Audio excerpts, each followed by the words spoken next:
Hello and welcome to Brand X Reviews. For this one we have The Core. Yes. So for this one we're going to talk about the John Wick movies. We did a video talking about John Wick when the first one came out. It was 2015, it came out in the UK in 2015. I know the film got released in 2014, but we didn't get to see it originally. Don't think we've done any videos since on the whole franchise. But Don't think we've done anything specific on John Wick. We might have mentioned it in other things, but yeah. So I've rewatched all the films recently, and I didn't get to see The Ballerina last year, so I've seen that for the first time recently as well. I watched all five of the movies close together. Over the course of a week anyway. When was the last time you watched them? I can't even think when I've seen the first one last. Like that would be honestly probably when we watched it together, Right. like when it first came back. So Yeah. a long time ago at this point. Yeah. So I've seen them many times. I tend to watch them when they first come out, and then not really had much to do with them since. Yeah. It's one of those franchises that I want to like more than I actually do, and I don't like them as much as everyone else does.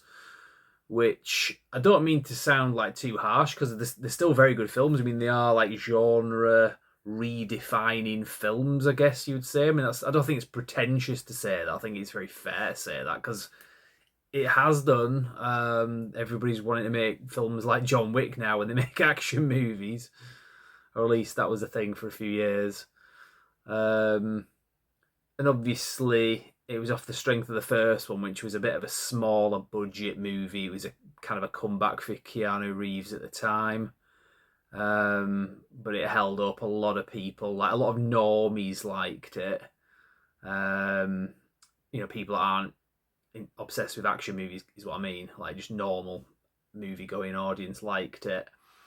It was very kind of relatable. The guy misses his wife, he loses his dog, so he goes out for revenge. It's kind of relatable in a kind of weird fantasy kind of way. So obviously after that, the budgets got bigger, and especially with like the third and fourth one, they were like really epic movies.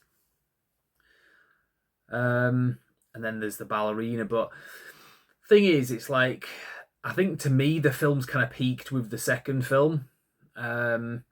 The third one is probably my least favourite. I think it was the third one that put me off them for quite some time, because I've only just recently seen the fourth one. Yeah.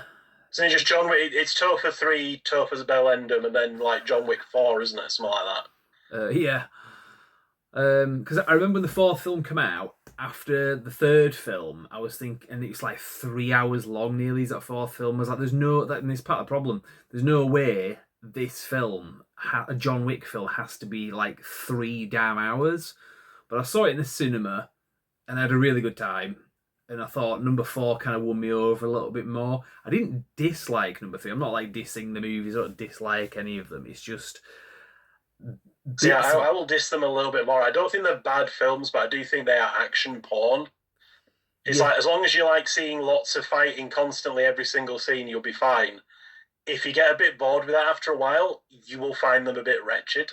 Yeah. Because kind of for me, I think I first noticed it in the second one. It's like, I kind of like parts of it, but then towards the end, especially the final fight, it's like, I found myself like skipping, like, folks. I was watching it because I didn't see it in the cinema. I watched it at home, so I was just like skipping forward. Like, yeah, let's just skip a scene. You still fight, right? Skip a few more scenes. Still fighting the same people in the same. Skip a few more. Like, fuck's sakes! Like, seriously. Yeah, I think because when I was watching, I was thinking, what is it about this? Because I like martial arts movies. I don't have a problem with that. So what is it about this? I was like trying to think, like, what is it about it that's just not quite grabbing me? And I think what it is, it's like very over choreographed in a way. I mean, don't get me wrong, it's a beautiful look in the fight scenes. Are like the amount of talent that goes into it is just unbelievable. But to me, it's like I wouldn't like to sit and watch like a long like ballet dancing thing that goes on for ages. Some people do like that. I would find it boring, and that's kind of why I find this boring. Um, only bits of it. I mean, a lot of it's fine, but I think just some bits of it's just too much, and it just goes on for too long. It's a bit too kind of pretentious as well. Um, and I don't really find like the John Wick character all that interesting when you're getting into like the fourth film, and especially when he like rocks up in the ballerina as well. I mean, I get it. I get the reason for it. He's cool, and it's Keanu Reeves, who's like a really good guy, and that obviously helps as well. But I just think there's just something about him just kind of boring after a while. Um, Not so much like a one trick pony, but it's like, yeah, we get it. You like miss your wife, you're pissed off, kind of thing, and all you want to do is kind of move on, and this like world won't let you do it. But it just kind of drags on a bit, and obviously Chad Stahelski, who's a legend. I mean, literally, he's a legend. He started out like in the sort of 90s, I think, maybe even the 80s, to be fair. But he was doing like smallish films, working with people like Daniel Bernhardt on like the Bloodsport sequels, which aren't very good, but there's a lot of good like martial arts in there.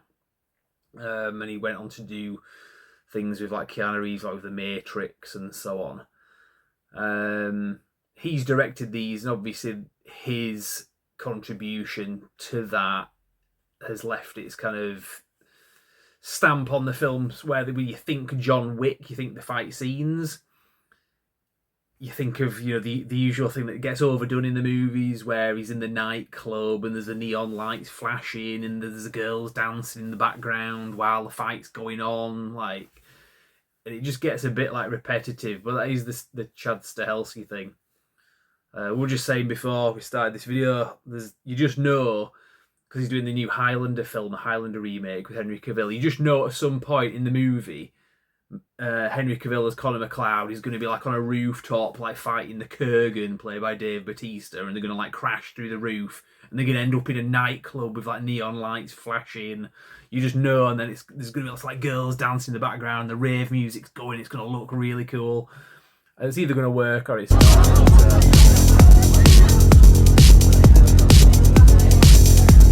There can be only one.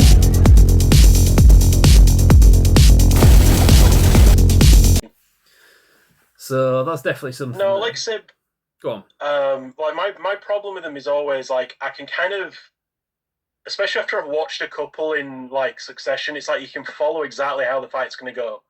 It's going to get attacked by like three guys, and they're going to be quite good, and he's going to like really have to struggle to beat them, and he's there hiding behind his jacket, like somehow he's absorbing bullets. Yeah. That's how Kevlar reinforced clothing works. It so isn't, but never mind. It looks cool. Yeah. And then like two more guys are going to run in, and he's going to fight them, and he's going to have to get another gun from somewhere because he's out of bullets, and then two more guys are going to run in. It's like, okay, how much longer is this? Oh, fucking hell, it's another like 15 minutes of this. Jesus Christ. It's like watching somebody play a computer that's what game. gets on my nerves with it. That's why I call it like, action porn at that point. Yeah. It's like me coming around to your house and watching you playing a computer game for like hours. It's like, yeah, it's kind of like cool at first, but after a while, it's just like, right, I'm bored now. Yeah, exactly. Like I said, I liked the first film. I think that worked really well in the kind of like, these people are like absolute scumbags that have done like this guy wrong. And it's like, oh, you have screwed with the wrong guy. You just don't know how fucked you are. You stupid little twerp. Yeah, and then the second film... Like, that works really well. And the second film's kind of a continuation of it in a lot of ways. And it makes... I mean, they all make sense in their own kind of logic.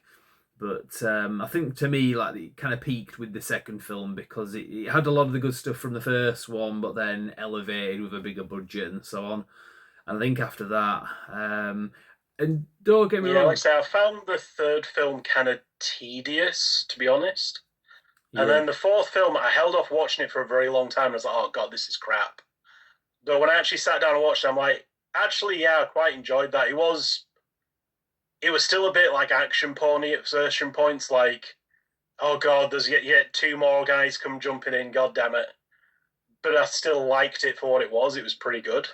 Yeah, I think we pretty much agree. I mean, with the third one, there's plenty of good stuff in there. I love the Mark Dacascos bits in there. It's really good that he got to do like a really big film and recently as well, because he's another one of these action stars. I'll have to do a retrospective on him on the channel, to be fair, because he's one of these that's kind of got screwed over a lot of times. A lot of time it was just by circumstances and so on, but he should have done a lot more than he actually did, and it's just unfortunate. But it was good to see him in this, and he was very good in it as well. Because that was the thing. I mean, as much as I like Keanu Reeves, like he's a good guy as well. Which, you know, when you know that, it kind of helps you like him more in his movies. But I think the movies benefit from the other characters. So I like Winston, played by Ian McShane. He's great in these films. Yeah, I mean, I know you've said it can be a bit pretentious, and I kind of agree, but I also do kind of like interest in this whole like shadowy world of like, you know, assassins and stuff. It is a bit overdone at times, and it is a bit kind of pretentious to the point it almost comes cringe sometimes. But like I say, I do kind of like interested at least. Yeah, So it definitely works in the fourth one to have like, you know, the black guy and his dog, and like the blind guy. You know, like it all kind of works to like, you know, make the whole thing a bit more interesting. Yeah, no, exactly. That's exactly the way I kind of was thinking. It's like the pretentiousness to the point of where it's like it's kind of cringy. I don't quite know why I feel that way about it as well. It just kind of comes across that way. Like I say, I think in the first film it was. I mean, there was stuff like, you know, the Continental and stuff, but there wasn't as much of it. But they went into a bit more kind of weird, like over the top stuff. Yeah. I won't get into the TV series, the Continental that they did. I didn't even finish it. I didn't buy that it was the same universe. Haven't even taken a look at it. No, it was no. But the ballerina spin-off movie, I understand that had a lot of issues and had to do a lot of reshoots, and it actually got delayed by about a year. And they had to, I think Chad Stahelski had to come, because he didn't direct that one. He directed all the others. This one was directed by the same guy. Was it Len Wiseman that did Die Hard 4? That's the good one, not Die Hard 5. That was a terrible one. Don't even count that one. But I think I liked the Bufferina more than you did. Yeah, I don't know. I just didn't. And I thought she was very good in it, and I thought it was a good direction to take. I thought she was maybe more interesting than John Wick had become at the end of his run, basically. So it was kind of cool seeing. And also, kind of like, spoiler warning before I bring this up, just, you know, spoilers.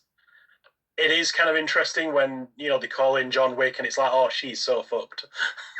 Yeah. It's like, how is she getting out of this, like, alive? Because there's no way she's beating John Wick. Yeah. Yeah, I just think, I don't know, there was something again about it's like some of the Mission Impossible films, because I'm not a huge fan of those, and I really like Tom Cruise, one of my favourite actors, and that genre, those kind of movies like James Bond, but like an American version of it, all of it should be great, but some of them I just don't like them as much as other people do, and I think it's the same with John Wick. It's like I don't quite know what it is, it doesn't quite work for me. But I don't dislike any of them, and I'll rewatch them again maybe in a few years or something. But it's not something that I'll routinely rewatch at least every couple of years.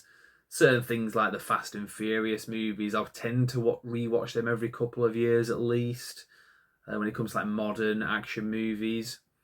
And some of the Marvel films as well, up to 2019 anyway, don't go beyond that. I'll rewatch those, whereas the John Wick films, I don't really feel compelled to rewatch them. What I do think was a similar series of movies that came out around about the same time was the Equalizer trilogy, the Denzel Washington ones. I really like those films. I just wish I liked the John Wick films as much as I like the Equalizer films, because I think they started around the same time, 2014, 2015-ish. and they have a similar kind of aesthetic to them in places. But I just thought they had a bit more heart and soul about them, if you know what I mean. So any other thoughts on that? Yes. So right, well, Like I say, I think just for me, the Bufferino, I think it recaptured a little bit more of like the first John Wick film when you didn't quite know about just how deadly John Wick was.